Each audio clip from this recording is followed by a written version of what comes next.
வாழ்க வளமுடன்.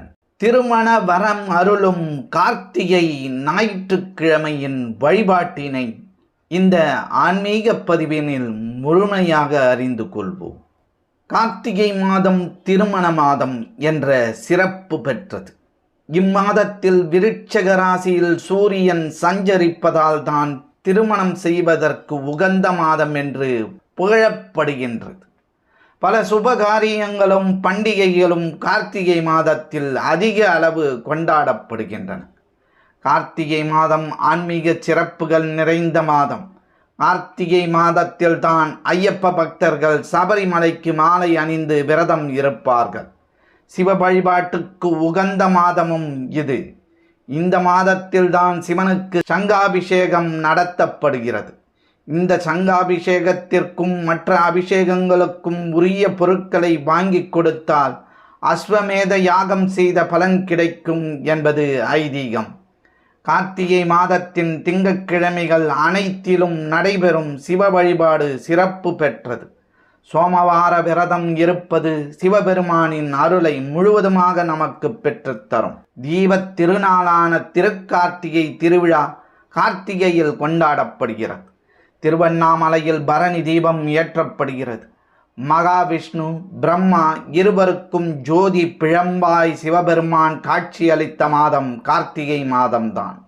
திருவண்ணாமலையை கார்த்திகை பௌர்ணமி அன்று தேவர்களும் ரிஷிகளும் முனிவர்களும் இந்திரன், வருணன், வாயு, குபேரன், யமன் ஆகியோரும் வலம் வந்திருக்கின்றார்கள்.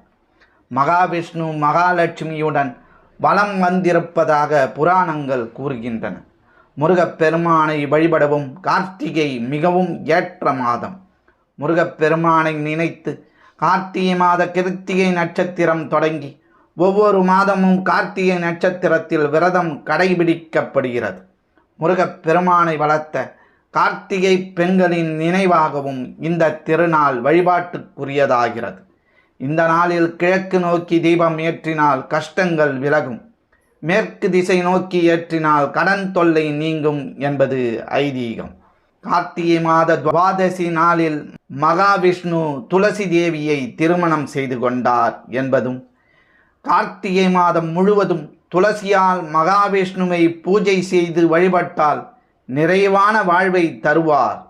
சோளிங்கர் நரசிம்ம பெருமான் கண் திறக்கும் மாதம் கார்த்திகை. அந்த மாதத்தில் நரசிம்மரை வழிபாடு செய்தால் சகல தொல்லைகளும் நீங்கும் என்பது ஐதீகம்.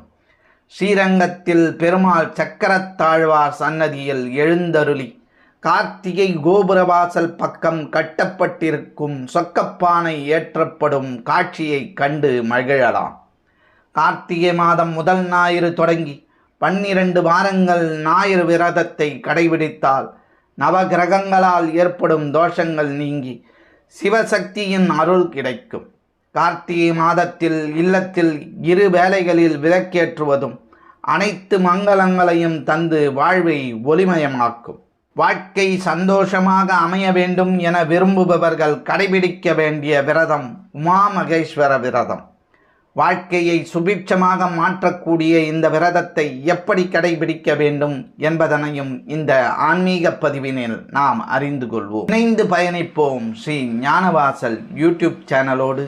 நான் உங்கள் ஸ்ரீனிவாசன். பொதுவாக உமா மகேஸ்வர விரதம் என்பது புரட்டாசி மாத பௌர்ணமியில் கடைபிடிக்கக்கூடிய விரதமாகும். அப்படி புரட்டாசி மாத பௌர்ணமியில் சிவன் பார்வதி இணைந்து இருக்கக்கூடிய உமா மகேஸ்வரர் சிலையை வைத்து வழிபட வேண்டும். புரட்டாசி மாதத்தில் இந்த விரதத்தை கடைபிடித்தால் தொடர்ந்து 16 வருடங்கள் கடைபிடிக்க வேண்டும். 16 வருடங்களுக்கு பிறகு வீட்டில் வைத்து வழிபட்ட உமா மகேஸ்வரர் சிலையை ஏதாவது ஒரு சிவன் கோயிலுக்கு எடுத்து சென்று கொடுத்துவிட வேண்டும் என்று சாஸ்திர முறைகள் சொல்கின்றன. ஆனால் இப்படி 16 வருடங்கள் தொடர்ந்து அனைவராலும் உமா மகேஸ்வர விரதத்தை கடைபிடிக்க முடியாது. அதனால் தான் உமா மகேஸ்வர விரதத்திற்கு இணையான பலனை தரும் விரதத்தை ஒவ்வொரு மாதத்திலும் குறிப்பிட்டு சொல்லி வைத்தார்கள். அப்படி கார்த்திகை மாதத்தில் வரும் அனைத்து ஞாயிற்றுக்கிழமைகளிலும் உமா மகேஸ்வர விரதத்தை கடைபிடிக்கலாம். கார்த்திகை பௌர்ணமி தினமான திருக்கார்த்திகை தீபத் திருவிழா அன்று இந்த விரதத்தை கடைபிடிக்கலாம். உமா மகேஸ்வர விரதத்தை கடைபிடித்துதான் மகாவிஷ்ணுவே மகாலட்சுமியுடன் மீண்டும் இணைந்ததாக புராணங்கள் சொல்கின்றன. சக்தி இல்லையேன் சிவன் இல்லை, சிவன் இல்லையேன் சக்தி இல்லை என்பார்கள். அதுபோல் கணவன் மனைவி எப்பொழுதும் ஒற்றுமையாக இருப்பதற்கு இந்த விரதத்தை கடைபிடிக்க வேண்டும். பிரிந்திருக்கும் கணவன் மனைவி மீண்டும் ஒன்று சேர தம்பதிகளுக்குள் அடிக்கடி சண்டை ஏற்பட்டு கொண்டிருந்தாலும் குடும்பத்தில் மகிழ்ச்சியும் அமைதியும் நிலைத்திருக்கவும், கணவன் மனைவி ஒற்றுமை பலமாகவும் இல்லறம் மகிழ்ச்சியாகவும் இருக்க கார்த்திகை மாத ஞாயிற்றுக்கிழமைகளில் உமாமகேஸ்வர விரதத்தை கடைபிடிக்கலாம். கார்த்திகை மாத ஞாயிற்றுக்கிழமைகளில் காலையில் எழுந்து குளித்துவிட்டு சிவன் பார்வதி இணைந்து இருக்கும் சிலை அல்லது படத்தை சிவப்பு நிற வஸ்திரம் விரித்த மேடையில் வைத்து வாசனை மலர்களால் அலங்கரித்து தீபம் ஏற்றி வைத்து சிவன் பார்வதி மந்திரங்கள் சிவபுராணம் சொல்லி வழிபட வேண்டும். சிவன் பார்வதி படத்திற்கு முன்பு ஒரு சிவப்பு கயிறு வைத்து அதிரசம், பால், பழம் ஆகியவை நெய்வேத்தியமாக படைத்து வழிபட வேண்டும். அன்று முழுவதும் விரதம் கடைபிடிக்க வேண்டும்.